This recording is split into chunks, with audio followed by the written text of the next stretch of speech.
Bismillahirrahmanirrahim. Assalamu alaikum dear students. My name is Munir Ahmad. I am your computer teacher. Today we discuss the topic logical expressions. आज का जो हमारा topic है chapter number 2 का, ये हमारा last topic है। इसके बाद हमारा ये जो चैप्टर है ये कंप्लीट हो जाएगा। तो इसमें हमने लॉजिकल एक्सप्रेशन को डिस्कस करना है। लॉजिकल एक्सप्रेशन क्या होता है, सबसे पहले हम ये देख लेते हैं कि अप्लाइड लॉजिकल ऑपरेटर्स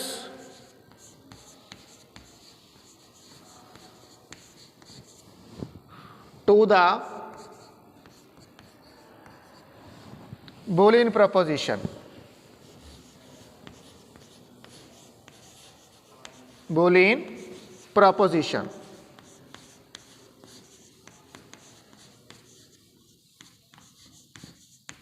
हमने पढ़ा था प्रीवियस लेक्चर के अंदर कि Boolean propositions क्या होते हैं।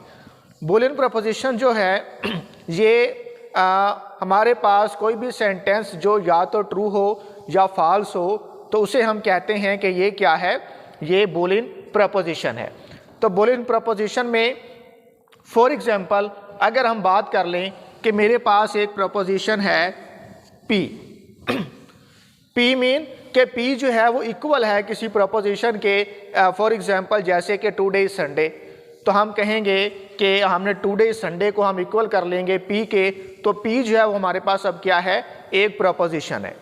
इसी तरह अगर एक और प्रपोजिशन की हम बात करें, मैं कहता हूं कि दूसरी प्रपोजिशन हमारे पास कौन सी है, वो है Q, इट इज़ रेनिंग। ठीक है, तो उसको हम अगर इक्वल कर लेते हैं Q के, तो अब हम बात करेंगे कि Q जो है वो हमारे पास एक दूसरी प्रपोजिशन है। तो ये हमारे पास होगी एग्जाम्पल बूलियन प्रपोजिशन की। अगर हम बात करें लॉजिकल ऑपरेटर्स की, ऑपरेटर्स क्या होते हैं, जिस तरह से हमारे पास एंड ऑपरेटर और ऑपरेटर हम यूज़ कर रहे थे, तो जब मैं इन दोनों के दरमियान कोई ऑपरेटर यूज़ करूँगा, फॉर एग्जांपल P और Q को मैं लिख सकता हूँ P एंड Q। तो P एंड Q जो है ये क्या है, ये हमारे पास दो प्रपोजिशन है P और Q, और हमने इनके दरमियान यूज़ किया एक ऑपरेटर जो कि कौन सा ऑपरेटर है, एंड ऑपरेटर।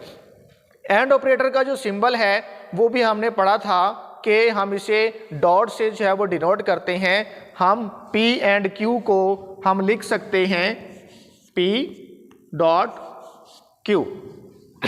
तो एंड की जगह पर हमने यहाँ पर क्या लगा दिया, डॉट लगा दिया।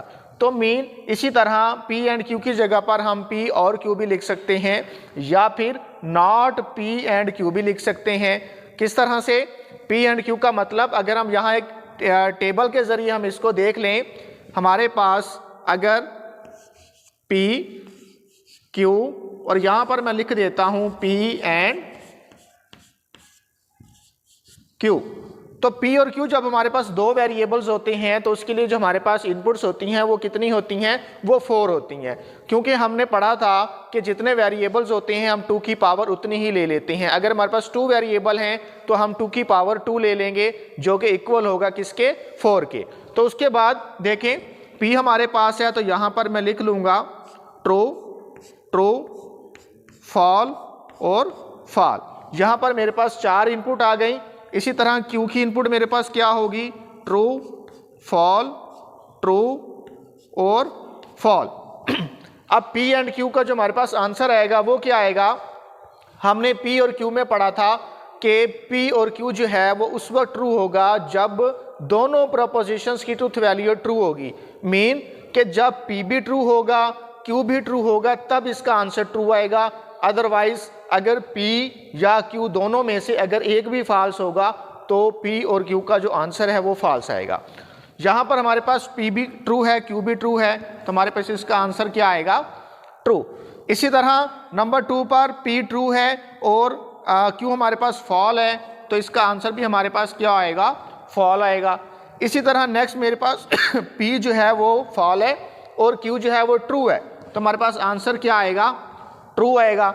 इसी तरह मेरे पास फॉल आएगा, ठीक है, क्योंकि हमारे पास यहाँ जो है वो P फॉल है, उसके बाद P भी फॉल है और Q भी फॉल है, तो आंसर हमारे पास क्या आएगा? फॉल। 1 टाइम ट्रू आएगा और 3 टाइम फॉल आएगा। अगर इसी तरह मैं बात कर लूँ जो कि हमारे पास इसी एग्जाम्पल में दिया हुआ है लॉजिकल एक्सप्रेशन की, के P एंड Q। अब मैंने क्या लिखा? पहले मेरे पास था P एंड Q, अब हमारे पास क्या है? Not P and Q। तो नॉट P एंड Q में क्या होगा? हमने पढ़ा था कि नॉट P और Q में हमारे पास जो आंसर होता है वो क्या हो जाता है? वो उलट हो जाता है। मीन कि अगर हमारे पास P का आंसर जो है वो ट्रू है तो नॉट P का आंसर क्या हो जाएगा? फॉल हो जाएगा। इसी तरह यहाँ पर देखते हैं, अगर P एंड Q में हमारे पास आंसर क्या है? ट्रू है, तो नॉट P एंड Q का आंसर हमारे पास क्या आएगा? यहाँ पर फॉल आएगा। इसी तरह नेक्स्ट देखते हैं कि P एंड Q हमारे पास क्या है? फॉल है, तो नॉट P एंड Q जो है हमारे पास वो उसकी जो ट्रूथ वैल्यू है वो क्या हो जाएगी?